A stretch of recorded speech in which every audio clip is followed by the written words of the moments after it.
प्यारे दर्शकों नमस्कार। आइए नजर डालते हैं हमारे प्यारे राज्य हरियाणा की तमाम बड़ी खबरों पर। वीडियो शुरू करने से पहले कमेंट बॉक्स में जय हिंद लिखकर हमें सपोर्ट करें। तो चलिए शुरू करते हैं। त्योहारी सीजन से पहले मोदी सरकार ने हरियाणा के किसानों को दी बड़ी सौगात।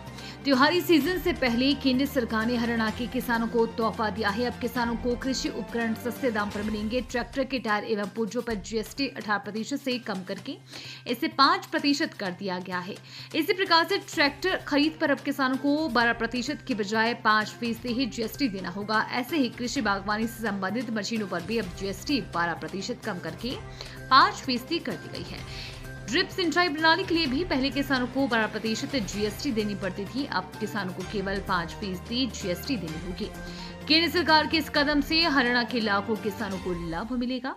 उल्लेखनीय है कि बुधवार को नई दिल्ली में हुई जीएसटी काउंसिल की 56वीं बैठक में केंद्रीय वित्त मंत्री निर्मला सीतारमण के समक्ष किसानों व व्यापारियों सहित कई अन्य वर्गों को राहत संबंधी प्रस्ताव रखे गए।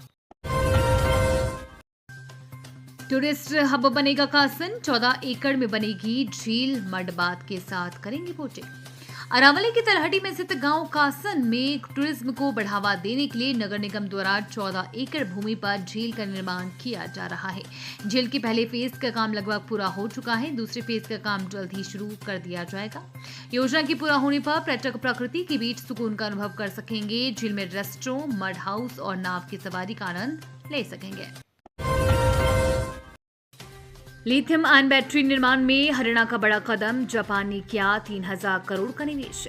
केंद्रीय रेल मंत्री अश्विनी वैष्णव ने आईएमटी सोहना में ATL battery technology private limited के मेगा प्रोजेक्ट के शुभारंभ किया। इस अवसर पर रेल मंत्री ने कहा कि जिस तरह जापान अपने प्रोडक्ट बनाने में क्वालिटी पर भरोसा करता है, उसी तरह अब हरियाणा में भी क्वालिटी पर खरे उतरने वाले प्रोडक्ट बनाए जाएंगे। आधुनिक भारत में आज इलेक्ट्रॉनिक्स से संबंधित सभी सामान बनाए जा रहे हैं, जिसका सीधा लाभ देश के उपभोक्ता और युवाओं को रोजगार के रूप में मिल रहा है। हरियाणा में मजदूरों को 100 दिन की गारंटी, किसी ने हक मारा तो होगी कार्रवाई।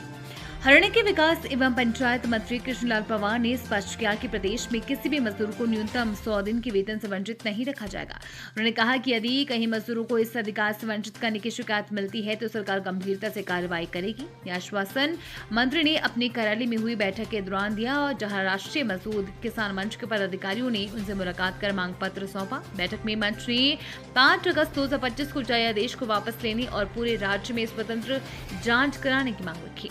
मंत्री ने इस पर सहमति जताते हुए आदेश की समीक्षा और निष्पक्ष जांच कराने का आश्वासन दिया। उन्होंने कहा कि मजदूरों के हितों की सुरक्षा सरकार की सर्वोच्च प्राथमिकता है और किसी भी स्तर पर उनके अधिकारों से समझौता नहीं होने दिया जाएगा। हरियाणा में पांव पसा रहा है डेंगू, 400 बार पहुंची मरीजों की संख्या, ये जिला है हॉटस्पॉट। पिछले कई दिनों से जारी बारिश से डेंगू मलेरिया के केसों में तेजी से बढ़ोतरी हुई है। हरियाणा में बीते दिनों डेंगू के 36 नए केस सामने आए हैं। नए केसों को मिलाकर राज्य में डेंगू के कुल 436 मरीज अब तक आ चुके हैं। जिन शहरों में सबसे ज्यादा मरीज आ रहे हैं उनमें रेवाड़ी, गुरुग्राम और सोनीपत शामिल है। स्वास्थ्य विभाग का दावा है कि अब तक किसी शहर में डेंगू से मौत नहीं हुई है। हरियाणा में बड़ा फ्रॉड, किसान से हुई 48 लाख रुपए की ठगी। केंचुआ खाद तैयार करने का दिया लालच। केंचुआ खाद तैयार करने और कंपनी में निवेश का मुनाफा कमाने का लालच देकर व्यासपुर के किसान खेमचंद अग्रवाल से 48 लाख रुपए ठग लिए गए। पुलिस ने एक किसान की शिकायत पर एग्रो बायोसाइंस कंपनी के अधिकारी सहित 4 आरोपियों के खिलाफ केस दर्ज किया है। शिकायत में व्यासपुर में पावर हाउस के समीप रहने वाले खेमचंद अग्रवाल ने बताया कि 1.5 साल पहले एग्रो बायोसाइंस कंपनी के अधिकारियों ने उनसे संपर्क किया। उनमें अरविंद कुमार, जयदीप, सुशील कुमार व संजीव कुमार शामिल थे। इन लोगों ने कहा था कि उनका उत्तर प्रदेश के सहारनपुर में आवास विकास सोसाइटी के पास कार्यालय है। उनकी कंपनी केंचुआ खाद तैयार कराती है। कंपनी के साथ कार्य करने वाले व्यक्ति को किश्तों में रुपए दिए जाते हैं। हरियाणा के 12 जिलों के किसानों को बड़ी राहत, फसल नुकसान का मिलेगा मुआवजा। हरियाणा की सरकार ने फसल नुकसान पर मुआवजा देने का बड़ा फैसला किया है। इसके तहत 12 जिलों के किसानों के लिए एक क्षतिपूर्ति पोर्टल तैयार यानी कि खोला गया है। किसान भाई 10 सितंबर 2025 तक पोर्टल पर जाकर अपनी फसल क्षति का पंजीकरण कर सकते हैं। पोर्टल पर आवेदन करने वाले जिलों के नाम मैं आपको बताती हूँ। यमुनानगर, झज्जर, नूहू के 166 गाँव हैं, यमुनानगर के 600 गाँव हैं, झज्जर के 264, कुरुक्षेत्र 75 गांव, हिसार 86, चरखी दादरी 34, पलवल 59, सिरसा 6, भिवानी 43, रेवाड़ी 7, फतेहाबाद 21, रोहतक 41। हरियाणा में भारी बारिश, रेलवे ने बदले 10 ट्रेनों के रूट।